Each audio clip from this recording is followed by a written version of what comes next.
तो अब अलाउ कर दिया मैंने, देखो हो रहा है सर, हो गया। ओके, रेडी, स्टार्ट करते हैं। ठीक है बच्चों, आज हम लोग पढ़ेंगे torque on dipole. Torque on dipole. Dipole के ऊपर हम लोग टॉर्क कैसे निकालते हैं इस पे चर्चा करनी। मान लो कहीं पर हमने एक यूनिफॉर्म इलेक्ट्रिक फील्ड बना दी है, ठीक है, कुछ इस तरह से एक यूनिफॉर्म, बच्चों यूनिफॉर्म इलेक्ट्रिक फील्ड में समझते हो ना, इलेक्ट्रिक फील्ड की स्ट्रेंथ जो होती है वो हर जगह एक ही जैसी आपको दिखेगी। मान लो मैंने कहीं ऐसे एक यूनिफॉर्म इलेक्ट्रिक फील्ड ई बना दी, क्लियर, ई यूनिफॉर्म इलेक्ट्रिक फील्ड बना दी, और इसके ऊपर एक डाइपोल, ये है एक्सिस है ना, ऐसे ऐसे इलेक्ट्रिक फील्ड ई है। डाइपोल को मैंने थोड़ा सा घुमा दिया यहाँ पर, डाइपोल को कुछ मैंने इस तरह से रखी, ठीक है, ये प्लस क्यू चार्ज है और ये माइनस क्यू चार्ज।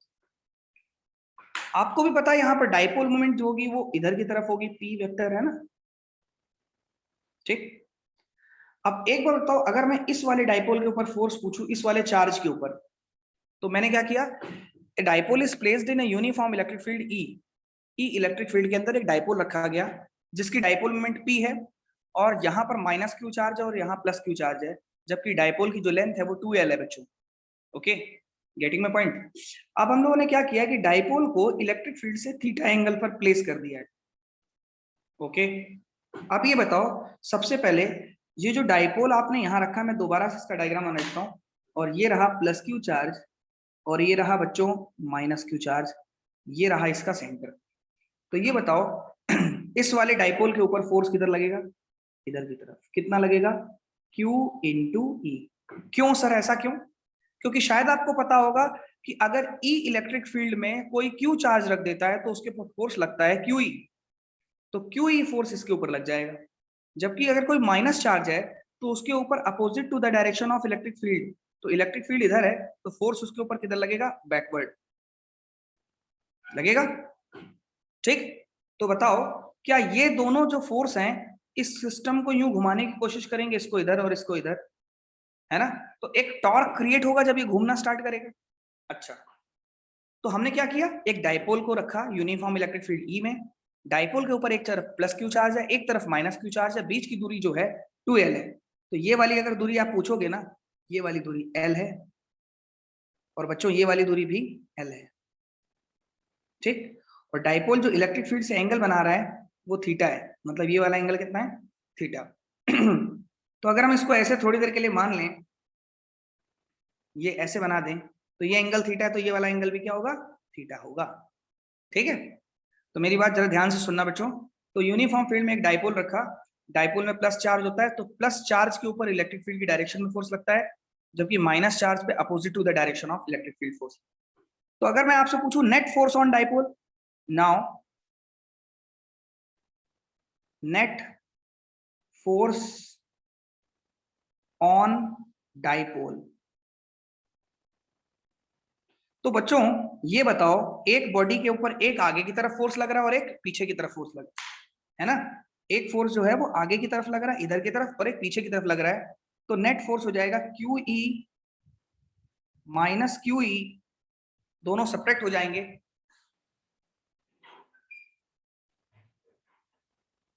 ठीक है, दोनों फोर्स सब्ट्रैक्ट हो जाएंगे, और इन दोनों फोर्स को सब्ट्रैक्ट करने से आंसर कितना आ जाएगा, 0। इट मींस सिस्टम के ऊपर फोर्स कोई भी नेट फोर्स नहीं है, मतलब सिस्टम के ऊपर नेट फोर्स क्या हो गया, 0। इससे ये पता चलता है कि अगर हम डाइपोल को यूनिफॉर्म फील्ड में रख दें तो उसके ऊपर फोर्स क्या लगेगा, 0, नेट फोर्स कोई नहीं होगा, ठीक है। अगर कहीं पर भी नेट फोर्स नहीं होगा, मतलब no translatory motion, no translatory motion, मतलब ये खिसक नहीं सकता, ट्रांसलेटरी मोशन परफॉर्म नहीं कर सकता, मतलब ये ऐसा नहीं होगा ट्रांसलेटरी मोशन का, जैसे ये डाइपोल है ये खिसक रहा है, ये ट्रांसलेटरी है, लेकिन ये ट्रांसलेटरी मोशन परफॉर्म करने वाला नहीं है, बिल्कुल भी ट्रांसलेटरी मोशन परफॉर्म करने की कोई चांस इसके नहीं है, क्योंकि सिस्टम पे कोई फोर्स, नेट फोर्स नहीं है। फोर्स पूछेगा तो है, देखो यहाँ भी है यहाँ भी है, लेकिन overall net force uniform field में डाइपोल के पास नहीं होगा। सर फिर ये घूम कैसे सकता है? क्योंकि टॉर्क होता है, घुमाने के लिए क्या जरूरत होती है? टॉर्क की। तो अब हम लोग टॉर्क डिस्कस करेंगे। टॉर्क ऑन डाइपोल का फॉर्मूला, किसी भी चीज पे टॉर्क निकालना हो, टॉर्क ऑन डाइपोल, ठीक है। टॉर्क ऑन डाइपोल, तो देखो जितने भी फोर्स हो, फोर्स इनटू परपेंडिकुलर दूरी, मतलब इस पॉइंट के अबाउट टॉर्क निकालने जा रहे हो, इसको मैंने ओ पॉइंट लिख दिया। तो टॉर्क अबाउट ओ, डाइपोल पे जो टॉर्क लेने जा रहा हूं मैं ओ पॉइंट के अबाउट लेने जा रहा हूं, ठीक है। अब आपको बता दूं ये दूरी एल है बच्चों, ये वाली दूरी कितनी है? एल। और ये वाला एंगल कितना है? थीटा। तो आपको बता दूं ये दूरी हो जाएगी एल साइन थीटा, और ये वाली दूरी भी कितनी हो जाएगी? ये वाली दूरी भी उतनी हो जाएगी, एल साइन थीटा। मैं आपको बता रहा हूं, जरा ध्यान से देखना, ध्यान से देखना। किस पॉइंट के अबाउट टॉर्क लेने जा रहा हूं बच्चों? ध्यान दो, देखो मैं ओ पॉइंट के अबाउट टॉर्क लेने जा रहा हूं। जब भी कोई टीचर किसी पॉइंट के अबाउट टॉर्क लेता है तो उस पॉइंट से फोर्स की परपेंडिकुलर दूरी देखता है। देखो इस पॉइंट पे जो फोर्स है वो ये है, और अगर हम इस फोर्स को आगे पीछे बढ़ा के देखें तो इस पॉइंट से फोर्स की परपेंडिकुलर दूरी ये वाली होगी, ये वाली दूरी। और ये वाली दूरी कितनी है? L sine theta. देख सकते हो इस पॉइंट से परपेंडिकुलर दूरी ये वाली हुई, और ये वाली दूरी कितनी है बच्चों? L sine theta. अच्छा, तो टॉर्क कितना हो जाएगा? फोर्स, फोर्स है क्यूई, इंटू दूरी वो है एल साइन थीटा। एक और मजेदार बात देखो सिस्टम में, कि जो ये वाला फोर्स अगर इधर घुमा रहा है ना, तो उसी सेंस में ये वाला फोर्स भी इसको इधर घुमा रहा है, मतलब दोनों सेम सेंस में टॉर्क लगा के घुमाना चाहेंगे। हालांकि एक मैं दूसरा मेथड भी बताऊंगा इससे भी इजी। तो मैंने लिखा क्यूई इंटू ये परपेंडिकुलर दूरी फोर्स से, फोर्स ये लाइन ऑफ एक्शन फोर्स का है, तो ये वाली परपेंडिकुलर दूरी समझ गए होगे, ये वाली ये वाली परपेंडिकुलर दूरी, और ये वाली परपेंडिकुलर दूरी एल साइन थीटा है। तो मैंने लिखा QE L sine theta plus, मैं दूसरे फोर्स को देखूंगा। दूसरा फोर्स देखो नीचे है बच्चों, अगर हम इसकी लाइन ऑफ एक्शन बढ़ाएं तो ये लाइन ऑफ एक्शन है, और परपेंडिकुलर दूरी कहीं ना कहीं ये वाली है, तो QE into L sine theta. एक और बात ध्यान रखो, दोनों सेम सेंस में घुमा रहे हैं, ये वाला डाइपोल को इधर घुमा रहा है, ये वाला डाइपोल को उधर घुमा रहा है, इसका मतलब सेम सेंस में ये दोनों घुमाएंगे, इसलिए दोनों के ही टॉर्क जोड़ दिए जाएंगे। दूसरा वाला फोर्स भी क्यूई है, और यहां से यहां तक की परपेंडिकुलर दूरी अगेन एल साइन थीटा है, तो एल साइन थीटा अगर मैं दोनों को ऐड कर दूं तो हो जाएगा 2 QE एल साइन थीटा, ठीक है। अब ये बताओ, E को तो मैंने अलग कर लिया, और 2QL को एक जगह लिख दिया, यहां लिख दिया बच्चों साइन थीटा। अब आप ही बताओ, ये आ गया टॉर्क अबाउट O।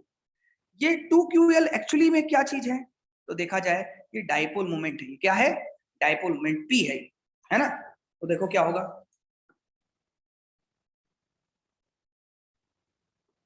देखो ध्यान से, P is equal to, now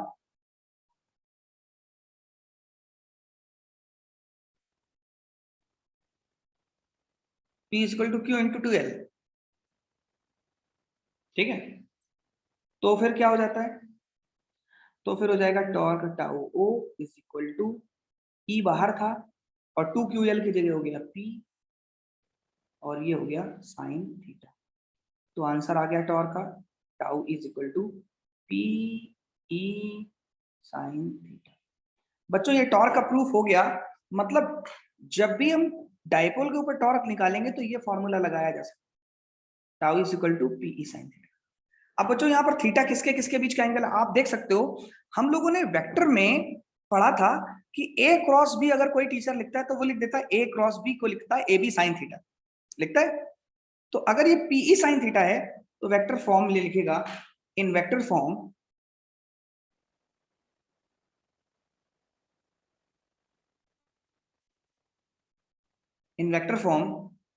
tau vector is equal to बच्चों r vector, sorry sorry is equal to p vector cross e vector. देख सकते हो क्योंकि P क्रॉस E अगर ओपन करोगे तो PE साइन थीटा होगा। तो इस तरह से टॉर्क को मैंने रिप्रेजेंट कर दिया। तो ये normally tau equal to PE sine theta answer आया। और अगर हम इसको वेक्टर फॉर्म में लिखेंगे तो tau equal to p cross e होगा। यहां पर ये जो थीटा है ये क्या है? Theta is the angle between, theta is the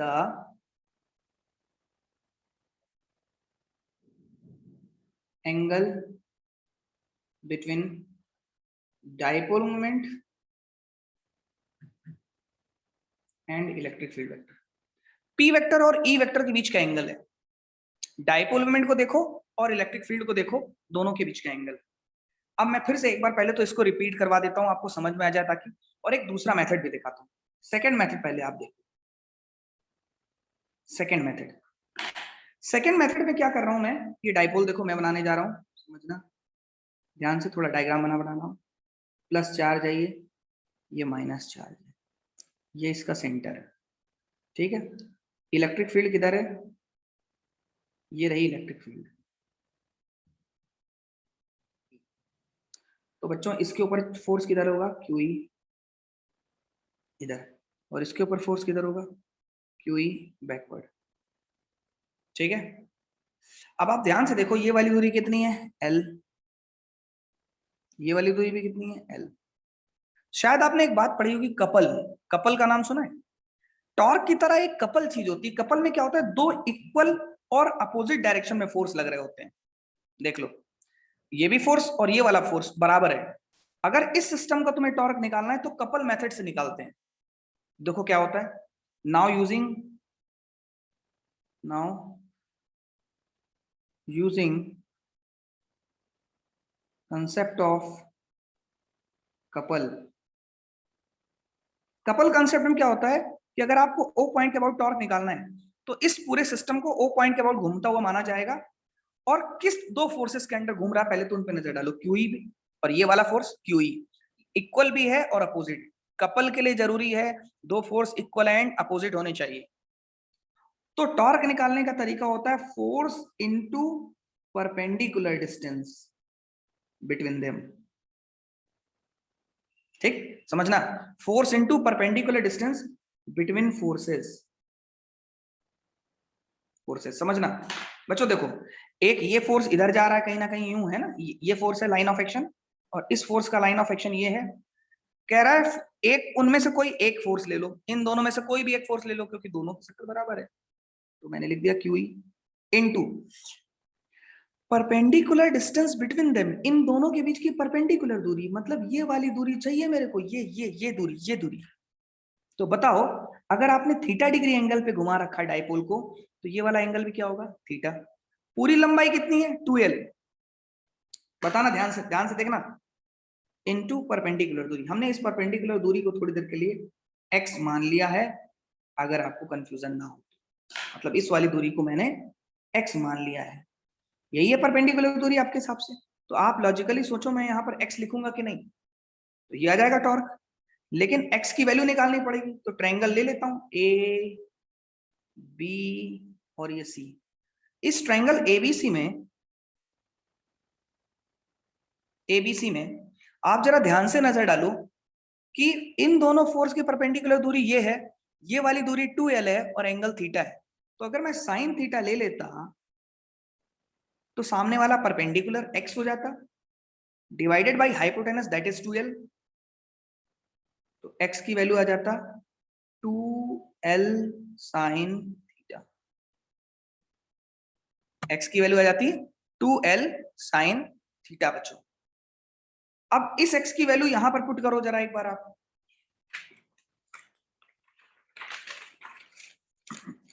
तो टॉर्क क्या हो जाएगा, जरा ध्यान देना बेटा, बहुत इंपॉर्टेंट प्रूफ है। यूट्यूब पे इसका वीडियो भी डाल दूंगा आपके लिए, बार बार देखो, 100 बार देखो, जब तक समझ में ना आ जाए। तो टाउ इज इक्वल टू क्या हो जाएगा, आप बताओ। लिखा है क्यूई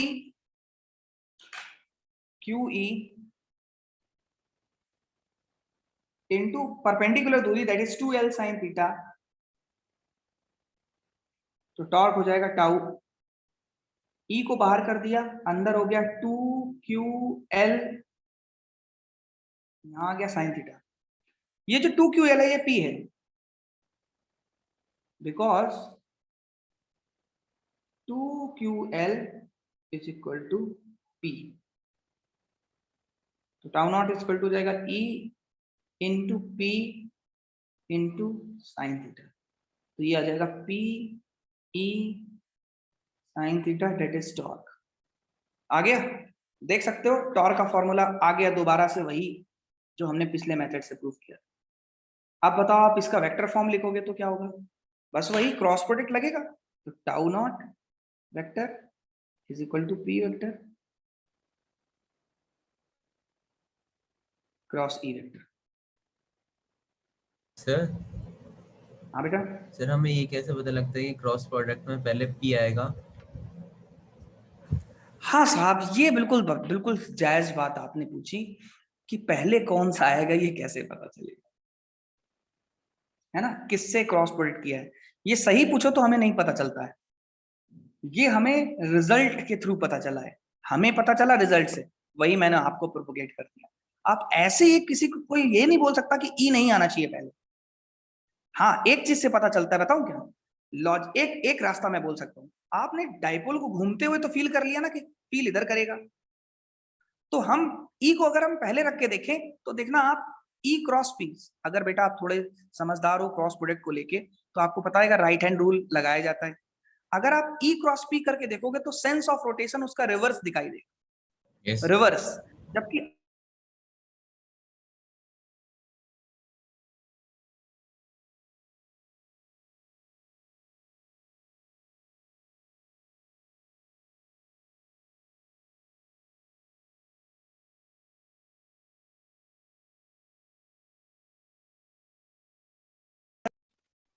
है ना, तो सेंस ऑफ रोटेशन से हमें पता चल जाता है कि एक्चुअली पी को पहले रखना चाहिए या ई को, इतना कर सकते हैं बस। ये एक सर रास्ता आपकी मेरे वीडियो दिमाग पॉज में, हो गई थी, एक बार वापस बता दो। मैं ये कह रहा हूं कि पी पहले आएगा या ई पहले आएगा इसकी दिक्कत है ना। तो एक्चुअली हम डाइपोल के सेंस ऑफ रोटेशन को देखेंगे। डाइपोल देखो इधर की तरफ घूम रहा है, अगर आप पी को पहले रखोगे और ई को इलेक्ट्रिक फील्ड को पकड़ने की कोशिश करोगे तो ही आपका टॉर्क इस सेंस में घूमते हुए बनेगा। अदरवाइज अगर ई को पहले रख दोगे तो रिवर्स में बन जाएगा। ठीक है, ठीक है ये सर। प्रॉब्लम है। ओके, अब दो बातें समझ में आई इस पूरे प्रूफ से, क्या क्या समझ में आया कंक्लूजन। एक देखो, अगर when dipole is placed in uniform field,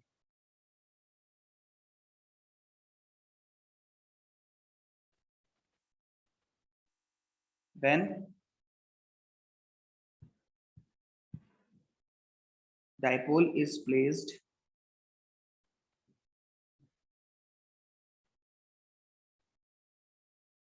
in uniform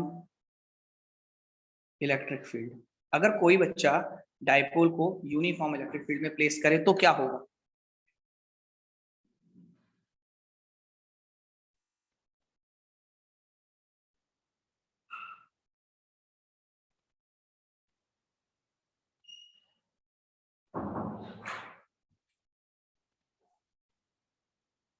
एक मिनट बेटा,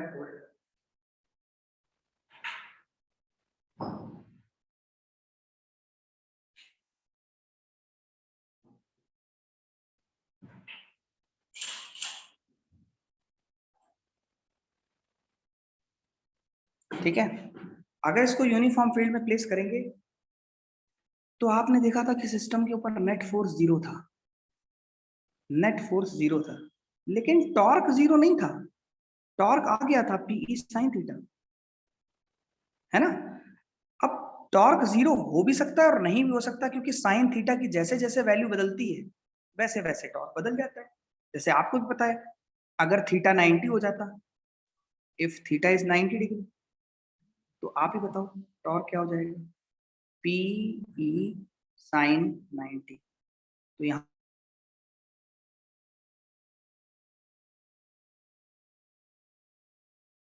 और 180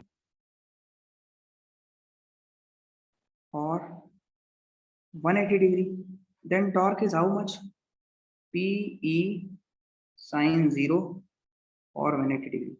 यार साइन 0 और 180 डिग्री दोनों ही आंसर 0 देते हैं, इसलिए टॉर्क क्या हो जाएगा? 0। तो देख सकते हो आप, अगर हम डाइपोल की बात करें तो डाइपोल का टॉर्क 0 हो तो सकता है, लेकिन जब जब थीटा क्या हो जाए? 0। थीटा 0 कब हो जाता है? जब डायपोल मोमेंट और इलेक्ट्रिक फील्ड के बीच का एंगल जीरो हो जाए, मतलब एक ही तरफ हो जाए, है ना। जबकि अगर वो डायपोल इलेक्ट्रिक फील्ड से परपेंडिकुलर हो जाए, मतलब इलेक्ट्रिक फील्ड मान लो इधर है और किसी डायपोल का डायपोल मोमेंट ऊपर की तरफ हो जाए, आप बताओ इनके बीच का एंगल कितना होगा, 90, तो मैक्सिमम टॉर्क हो जाएगा। जबकि अगर इलेक्ट्रिक फील्ड इधर की तरफ है और डायपोल मोमेंट भी इधर ही की तरफ है, तो एंगल क्या हो जाएगा, जीरो। मतलब एक बात समझ में आती है कि जब यूनिफॉर्म इलेक्ट्रिक फील्ड में डायपोल को प्लेस किया जाता है तो नेट फोर्स जीरो हो जाता है, लेकिन डायपोल का जरूरी नहीं है कि टॉर्क भी जीरो हो भी सकता है और नहीं भी हो सकता है। देखो, नहीं भी हो सकता है और हो भी सकता है, ठीक है ना। तो अगर कोई पूछे व्हाट हैपन व्हेन, सीबीएसई ने पूछा था एक बार, what happen when dipole is placed in uniform field, तो मैं कहूंगा net force is always zero while torque may be zero. देखो, जीरो भी हो सकता है और नहीं भी हो सकता, वो डिपेंड करेगा, है ना। तो लिखेंगे सो टॉर्क मे बी जीरो। अच्छा, इसके बाद आती है भाई टॉर्क, समझ में आ गया कि हो सकता है जीरो, हो सकता है ना हो। अब ये बताओ आप मोशन के बारे में क्या कहोगे। फोर्स जीरो है तो फिर गारंटी के साथ डाइपोल कभी भी ट्रांसलेशन मोशन, ट्रांसलेशन का मतलब खिसकना, खिसक तो नहीं पाएगा। हाँ, अपनी एक्सेस के अबाउट घूम सकता है। क्यों? क्योंकि अगर कहीं पर फोर्स जीरो हो जाता है तो ट्रांसलेटरी मोशन हमेशा के लिए बंद हो जाएगी, और अगर वहां पर टॉर्क भी जीरो हो गया तो ना वो खिसकेगा आगे की तरफ और ना ही वो घूमेगा, ना घूमना स्टार्ट करेगा ना ही खिसकना, दोनों काम बंद कर देगा। लेकिन नेट फोर्स क्योंकि हमेशा ही जीरो होना है, आपको पता है फोर्स हमेशा ही जीरो रहेगा, तो अगर फोर्स हमेशा ही जीरो है, आप ही बताओ, तो वो चल तो नहीं पाएगा कभी भी, है ना। लेकिन टॉर्क में दो सिचुएशन बन रही है, टॉर्क में भी जीरो, में भी नॉन जीरो। अगर जीरो हो गया तो ना ही आगे चलेगा ना ही घूमेगा, लेकिन अगर नॉन जीरो टॉर्क हुआ तो अपनी जगह ही घूमता रहेगा, क्योंकि टॉर्क आ गया है। अगर टॉर्क आ गया तो घुमाएगा। देखो मेरे बच्चों, आप लोगों ने अगर 11th क्लास में रोटेशन पढ़ा तो उसमें टीचर बताता है फोर्स ट्रांसलेटरी मोशन के लिए रिस्पॉन्सिबल होता है, जबकि टॉर्क रोटेशनल मोशन। तो अगर फोर्स नहीं है तो ट्रांसलेटरी मोशन बंद हो जाएगा, अगर टॉर्क भी नहीं होता उसके ऊपर तो रोटेशनल मोशन भी बंद हो जाता। लेकिन मान लो फोर्स है और टॉर्क नहीं होता, क्योंकि टॉर्क के लिए दो सिचुएशन है डाइपोल में, एक ये वाली बन रही है, तो हम ये कह सकते हैं कि हो सकता है कि डाइपोल का टॉर्क जीरो ना आके कुछ और आ जाता। तो टॉर्क एग्जिस्ट अगर कर जाता, किसी भी इंसान के ऊपर का टॉर्क एग्जिस्ट कर रहा है, समझ लेना वो घूमेगा, ठीक। फोर्स एग्जिस्ट नहीं कर रहा, वो चलेगा नहीं। अगर फोर्स भी है और टॉर्क भी है, फोर्स है तो वो चलेगा आगे, और टॉर्क भी है तो घूमते हुए चलेगा, अगर दोनों है तो, ठीक है। मतलब मोटी मोटी बात, force responsible for translatory motion, torque responsible for rotational motion. So when dipole is placed in uniform electric field, then torque will be tau is equal to Pe sin theta. It may be zero or may be non-zero, depend on the value of theta. ठीक? While net force is always zero at all circumstances, it means it will perform definitely translatory, not translatory motion. मतलब पक्का sure हो गया है कि translatory motion तो कोई करवा ही नहीं सकता इसको, इस बच्चे, इस डाइपोल को। लेकिन एक चीज है, रोटेशनल हो भी सकता है और नहीं भी, क्योंकि अगर इलेक्ट्रिक फील्ड और डाइपोल मोमेंट वेक्टर पैरेलल हो गए तो फिर टॉर्क जीरो हो जाएगा, और अगर परपेंडिकुलर हो गए तो मैक्सिमम टॉर्क मिलेगा पीई, ये मैक्सिमम टॉर्क, ठीक है। अब इसके उलट एक क्वेश्चन सुनो, एक बार इसी टॉपिक के साथ एक कंसेप्ट और सिखाया गया, वो जरा सुनो। कहता है बताओ, अच्छा, when dipole is placed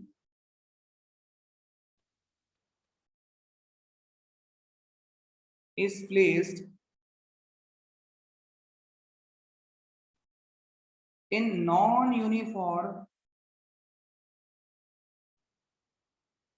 electric field, अगर dipole non uniform electric field में प्लेस करोगे तो अच्छा बताओ, मान लो ये डाइपोल है, नॉन यूनिफॉर्म का मतलब है जरूरी थोड़ा ना इस चार्ज के ऊपर फील्ड और इस वाले चार्ज के ऊपर फील्ड अलग अलग हो सकती है।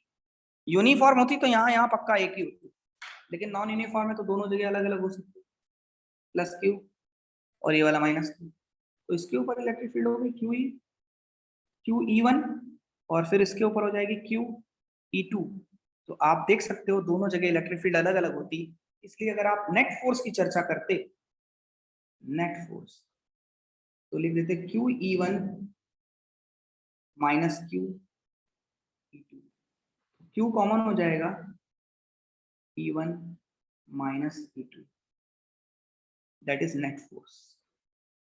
तो नेट फोर्स देखो अब जीरो नहीं हो सकता, क्योंकि यूनिफॉर्म इलेक्ट्रिक फील्ड जब आप पढ़ रहे थे तो E1 और E2 बच्चों बराबर बराबर हो जाता था, जबकि नॉन यूनिफॉर्म इलेक्ट्रिक फील्ड के केस में E1 और E2 अलग अलग होने की वजह से कुछ ना कुछ फोर्स बच जाता है, और फोर्स होने से ये translatory motion perform, so it will perform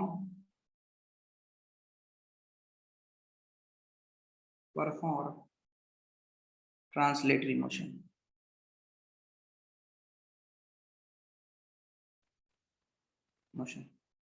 कुछ बच्चे कह रहे हैं सर रोटेशनल मोशन होगा कि नहीं, इसके बारे में क्या है चक्कर? हाँ, रोटेशनल मोशन देखना है तो टॉर्क पे आओ। नाउ अगेन टॉर्क का फॉर्मूला भी यार यही होता है, पीई साइन थीटा। ठीक, प्रॉब्लम ये है कि अगर किसी भी हालात में डाइपोल मोमेंट जो होता है वो माइनस क्यू से प्लस क्यू की तरफ होता है, ये एरो होता है ना। मान लो ये किसी भी कंडीशन में कभी ऐसा हो गया कि थीटा जीरो हो जाए, तो फिर टॉर्क भी जीरो हो जाएगा। मतलब टॉर्क का जीरो होना एक्चुअली बहुत हद तक, भाई इलेक्ट्रिक फील्ड तो जीरो है नहीं और डाइपोल है तो उसका डाइपोल मूवमेंट भी होगा मेरे बच्चों, तो फिर जीरो कौन हो सकता है? केवल इसके चांस हैं, ठीक है, केवल इसके चांस है कि ये जीरो हो जाए। तो आप सोचो खुद ही, अगर ये केवल जीरो हो गया तो टॉर्क जीरो हो सकता है। इसका मतलब फिर से वही कहेंगे कि टॉर्क की मे be zero may not be, क्योंकि वो डिपेंड करता है साइन थीटा पर, तो कोई श्योरिटी नहीं है, एंगल बदल गया तो टॉर्क भी बदल गया हो। तो कहेंगे टॉर्क में और मे नॉट बी जीरो। ठीक, तो फिर से सुनो, ये सीबीएसई का क्वेश्चन है, IEEE में भी आ चुका है एक बार क्वेश्चन कि when dipole is placed in non uniform electric field then what happen. मतलब ऑब्जेक्टिव उसने बना के दिया था, तो हम कहेंगे क्योंकि नॉन यूनिफॉर्म फील्ड है तो फील्ड अलग अलग हो सकती है यहाँ और यहाँ। तो अगर फील्ड अलग अलग हो सकती है तो नेट फोर्स भी अलग अलग होगा, सब्ट्रैक्ट करने पे जीरो नहीं आएगा। जबकि यूनिफॉर्म फील्ड होती तो E1 और E2 बराबर होते, इसलिए नेट फोर्स जीरो हो जाता। लेकिन आज इलेक्ट्रिक फील्ड अलग अलग है, इसलिए नेट फोर्स जीरो नहीं हुआ। और अगर नेट फोर्स जीरो नहीं हुआ तो सोचो फिर फोर्स एग्जिस्ट करेगा, और जब भी किसी भी बॉडी के ऊपर अगर फोर्स एग्जिस्ट करने लगा तो 200% ट्रांसलेटरी मोशन गारंटीड हो जाता है। तो ये पक्का ट्रांसलेटरी मोशन तो परफॉर्म करेगा ही करेगा। ठीक, अब बताती है रोटेशन करेगा कि नहीं। रोटेशन के ऊपर आए तो टॉर्क के ऊपर जाना चाहिए। टॉर्क का फॉर्मूला डाइपोल के लिए होता है पीई साइन थीटा। तो मैंने सोचा पी क्या है, इलेक्ट्रिक डाइपोल मोमेंट, ई क्या है, इलेक्ट्रिक फील्ड, और साइन थीटा क्या है, एंगल बिटवीन देम। तो मैंने सोचा कि टॉर्क के बारे में डाइपोल मोमेंट तो जीरो नहीं हो सकती यहाँ पर, है ना, और इलेक्ट्रिक फील्ड जीरो है नहीं क्योंकि इलेक्ट्रिक फील्ड गिवन है यहाँ पर नॉन यूनिफॉर्म है। तो फिर जीरो कौन हो सकता है, या कोई वैल्यू क्यों बदलेगी? तो फिर साइन थीटा जैसे जैसे अपने आंसर्स को बदलती रहेगी, क्योंकि शायद आपको पता होगा साइन के डिफरेंट डिफरेंट एंगल्स पर साइन थीटा की वैल्यू डिफरेंट डिफरेंट होती है, इसलिए उसका टॉर्क भी डिफरेंट डिफरेंट आता है बच्चों।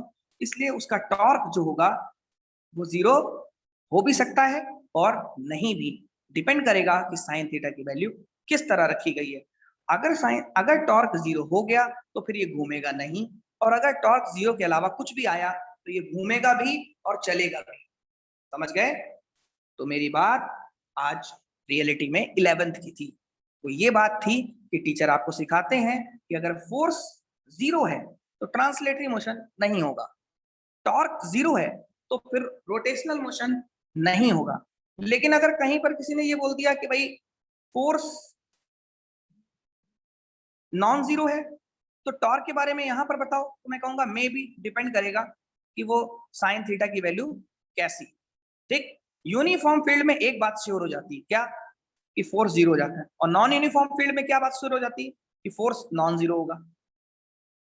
दोनों ही केसों में टॉर्क की सिचुएशन सेम होती है, मे और मे नॉट बी, डिपेंड करेगा सर्कमस्टेंसेस पे।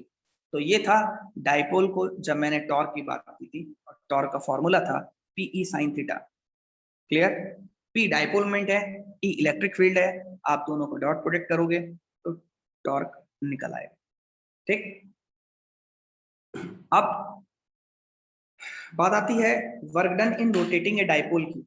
उससे पहले कुछ work done in rotating a dipole की बात करेंगे हम।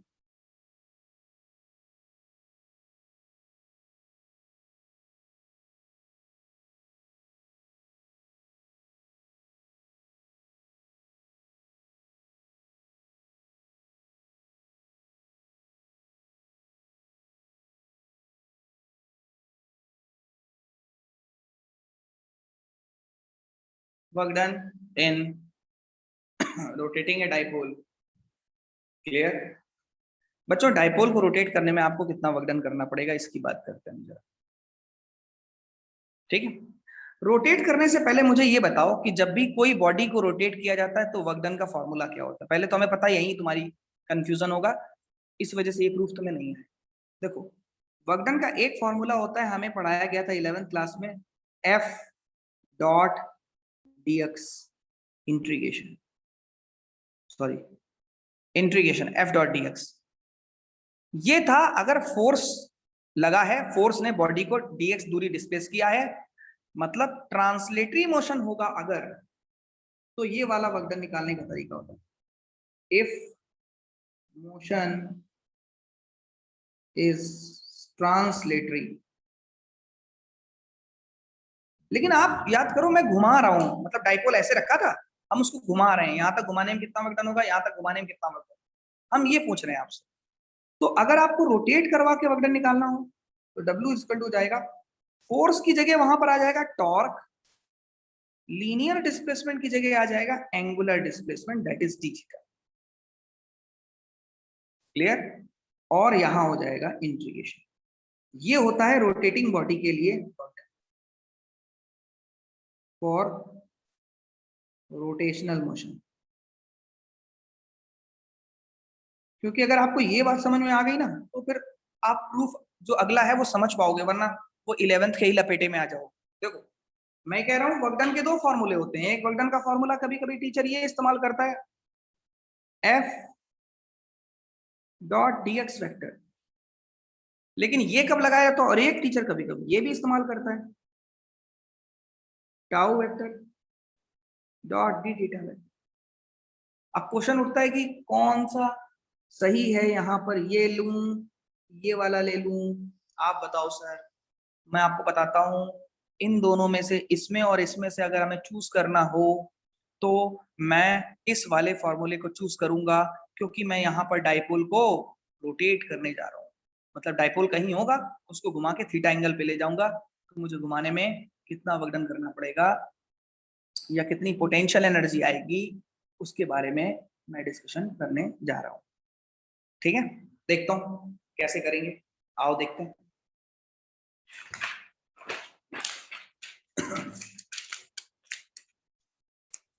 देखो बच्चों,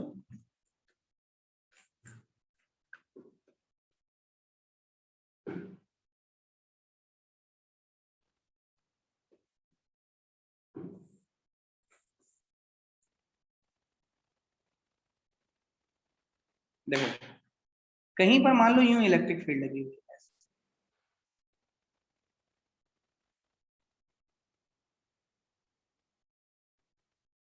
ठीक है, और कहीं पर डाइपोल यूं है, प्लस क्यू माइनस क्यू। अभी इस डाइपोल ने जो एंगल बनाया है वो बनाया है θ1। ठीक, हम इस डाइपोल को घुमा के यूं ले आना चाह रहे हैं। ठीक, पहले ऐसे देखो, ये डाइपोल ऐसे होगा, यूं घुमा लिया पहले इसको मैंने, इस डाइपोल को यहाँ, डाइपोल मोमेंट भी है, और इसको घुमा के वहां ले जाना चाह रहे हैं। ध्यान देना, ये प्लस क्यू और बच्चों ये वाला माइनस क्यू। मतलब इस डाइपोल को आप देखो, यहां से घुमा के आप कहाँ ले गए, यहाँ पर इस एंगल, और ये एंगल कितना है थीटा, ये वाला एंगल कितना है थीटा। समझ गए? तो आप डाइपोल को प्रेजेंट सिचुएशन में, फर्स्ट सिचुएशन ये है और सेकंड सिचुएशन ये है।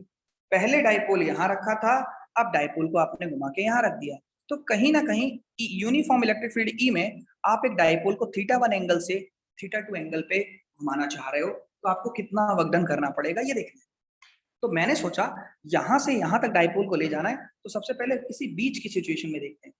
हमने एक बीच में डाइपोल को एज्यूम कर लिया कि अभी ये यहां से एक जर्नल एंगल थीटा बना, और इसको थोड़ा सा और घुमा दिया। देखो यही कंफ्यूजन हो जाता है, डायग्राम थोड़ा बच्चों को कंफ्यूजिंग लगता है, इसलिए मैंने बहुत बड़ा बड़ा डायग्राम बनाया।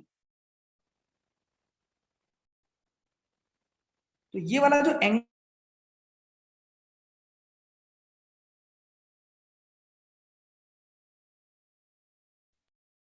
ठीक है, देखो जरा, डाइपोल पहले कहाँ था समझना, ये तो इलेक्ट्रिक फील्ड है, डाइपोल पहले यहाँ था θ1 एंगल पे। अब डाइपोल को मैं घुमा के कहाँ ले जाना चाहता हूँ, θ2 एंगल पर। तो हमने सोचा डायरेक्ट तो नहीं ले जा पाएंगे, बीच के स्टेप से गए होंगे, तो हमने एक जनरल पोजीशन पे डाइपोल को बना दिया यहाँ पर। अभी ये इलेक्ट्रिक फील्ड के साथ थीटा एंगल बना रही है, हमने थोड़ा सा और घुमा दिया, कितना एंगल, डी थीटा। तो हम ये सोच रहे हैं कि डाइपोल को डी थीटा एंगल घुमाने में वर्क डन निकालें और फिर इंटीग्रेशन कर दें, कहां से कहां तक ले जाना उसको, θ1 से θ2। तो पहले हम ये कैलकुलेट करेंगे कि थीटा डिग्री एंगल, जब डाइपोल थीटा डिग्री एंगल पर था, यहां पर था, और उसको यहां से इतनी दूर घुमाने में कितना वर्क डन करना पड़ा, ये निकालेंगे और फिर इंटीग्रेशन कर देंगे θ1 से लास्ट में θ2 तक, क्वेश्चन सॉल्व हो जाएगा। ठीक है, समझ गया मेरी बात, अच्छे से ध्यान सुनना। देखो अब फटाफट लिखते हैं, work done in rotating a dipole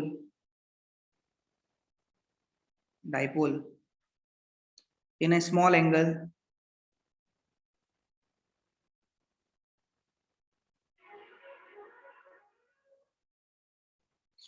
d theta. बहुत छोटे से एंगल डी थीटा घुमाने में आपको कितना वर्क डन करना पड़ेगा, पहले तो ये है ना। वर्क डन निकालने के लिए अभी आपको पता था formula, small angle D theta घुमाने में आपको वर्क डन करना पड़ेगा टाउ इनटू डी थीटा। मैंने इंटीग्रेशन कर दूंगा तो नेट वर्क डन आ जाएगा, है ना। वैसे वर्क डन करना पड़ा कितना, टाउ इनटू डी थीटा।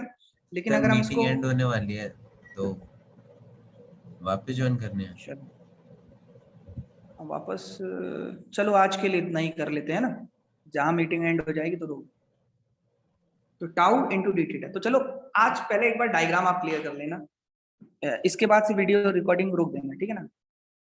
अब बस क्लास चलने दो बाकी। तो बेटा आज ये वाला डायग्राम थोड़ा कॉम्प्लिकेटेड है, मैंने बार बार समझाया, बेटा इलेक्ट्रिक फील्ड इधर की तरफ, ठीक। डाइपोल शुरुआत में यहाँ पर कितना एंगल बना रहा था इलेक्ट्रिक फील्ड से,